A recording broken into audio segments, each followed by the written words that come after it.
Good evening. कल मैंने आपको राम लक्ष्मण परशुराम संवाद के दो पैराग्राफ, दो अनुच्छेदों के विषय में बताया पढ़ करके, और उसके बाद उसकी व्याख्या बहुत अच्छे से स्पष्ट की थी। ऑलरेडी क्लास में पढ़ा भी दिया है। मान लिया आप कुछ भूल गए हो तो इसको सुन करके और अच्छे से याद रखना है। तो तीसरे पर आ गए हैं पढ़ते पढ़ते, तीसरे क्रम में। अब मैं पढ़ती हूँ, पहले 2-4 लाइन पढ़कर बताऊँगी, फिर उसकी व्याख्या स्पष्ट करती हूँ। ध्यान से सुनना है। बिहसी लखनु बोले मृदुबानी, अहो मुनि सुमहाभट मानी, पुनि पुनि मोहि देखाव कुठारू, चहत उड़ावन हूँ की पहारू। इहाँ कुम्हड़ बतिया को नाही, जे तर्जनी देखी मर जाही। देखी कुठारू सरासन बाना, मैं कछु कहा सहित अभिमाना। भृगुसुद समुझ जनेऊ बिलोकी, जो कछु कहूँ सहौ रिस रोकी। सुर महिसुर हरिजन अरुगाई, हमरे कुल इन पर न सुराई।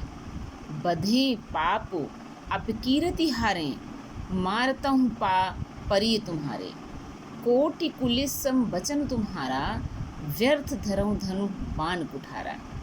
जो बिलोक अनुचित कहें, क्षमाओ महामुनि धीर।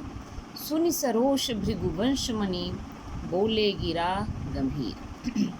देखो, अब इसकी व्याख्या बताऊंगी। शब्दार्थ आपको भेज दिया है, वैसे भी आपने लिखा होगा और यहाँ भी है। आप पढ़ते समय नहीं समझ में आए तो शब्दों के अर्थ समझते जाना। लक्ष्मण जी ने हंसकर कोमल वाणी में कहा, अरे मुनीश्वर, आप तो स्वयं को बहुत भारी, बहुत बड़ा योद्धा समझते हैं। बार बार मुझे अपना कुठार, जो उनका हथियार है, फरसा, दिखाते हैं। ऐसा लगता है जैसे वो फूंक से आप पहाड़ उड़ाना चाहते हैं। यहाँ कोई कुम्हड़े की बतिया नहीं है। कुम्हड़ा बेटा एक फल है, मैंने क्लास में बताया भी था, सब्जी बनती है। तो बतिया मीन्स कुम्हड़े का बहुत छोटा सा फल। मतलब कह रहे हैं कि यहाँ उसकी एक ऐसी लोक कथा है कि उसको अगर तर्जनी उंगली से देख लेते हैं, दिखा देते हैं, तो बतिया जो है, कुम्हड़े का जो छोटा फल है, फूल के साथ वो मुरझा जाता है। एक तरह से इशारा इनका कमज़ोर व्यक्तियों की तरफ भी है कि यहाँ कोई कुम्हड़े की बतिया नहीं है जो तर्जनी अर्थात अंगूठे के पास वाली उंगली को दिखाते ही मर जाएगी। मैंने आपके फरसे और धनुष बाण को देखकर ही अभिमान सहित ये सब कहा था। भृगुवंशी समझकर और यज्ञोपवीत देकर तो जो कुछ भी आप कहते हैं उसे मैं क्रोध को रोक कर सह लेता हूँ, क्योंकि देवता, ब्राह्मण, भगवान के भक्त और गौ पर हमारे कुल में वीरता नहीं दिखाई जाती, क्योंकि इन्हें मारने से पाप लगता है और इनसे हार जाने पर अपकीर्ति, अपयश मिलता है। इसलिए आप मारें तो भी मैं आपके पैर ही पकड़ना चाहूँगा। आपका एक एक भी मुनिवर, आपका एक एक वचन करोड़ों वज्रों के समान है। धनुष बाण तथा कुठार तो आप व्यर्थ ही धारण करते हैं। धनुष बाण तथा कुठार को देखकर यदि मैंने कुछ अनुचित कहा हो तो आप उसे क्षमा करें। आप तो धैर्य धारण करने वाले महामुनि हैं। यह सुनकर भृगुवंश मणि परशुराम जी क्रोध के साथ गंभीर वाणी में बोले। क्या बोले? अब देखो, आगे के प्रसंग में है। कौशिक सुनो मंद यह बालक, कुटिल काल बस निज कुल घालक। भानु बंस राकेश कलंकु, निपट निरंकुशु अबुध असंकु।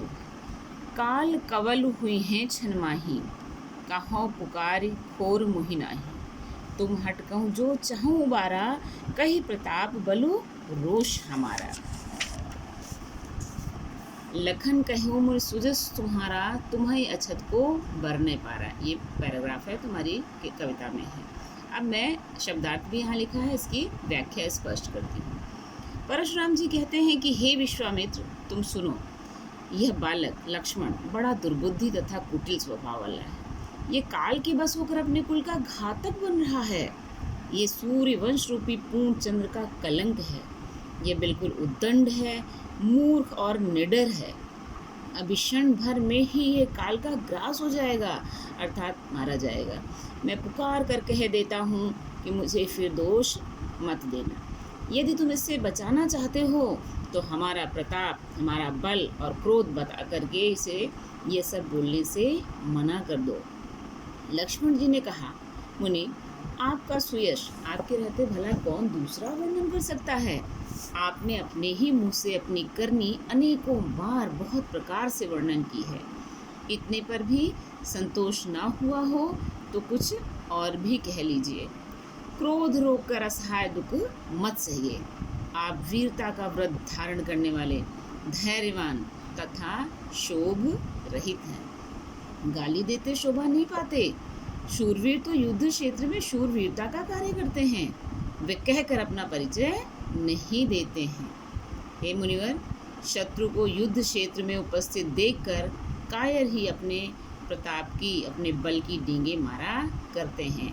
जो वीर योद्धा होते हैं वो डटकर सामना करते हैं। ठीक है, बाकी दो जो है वो कल बताऊंगी।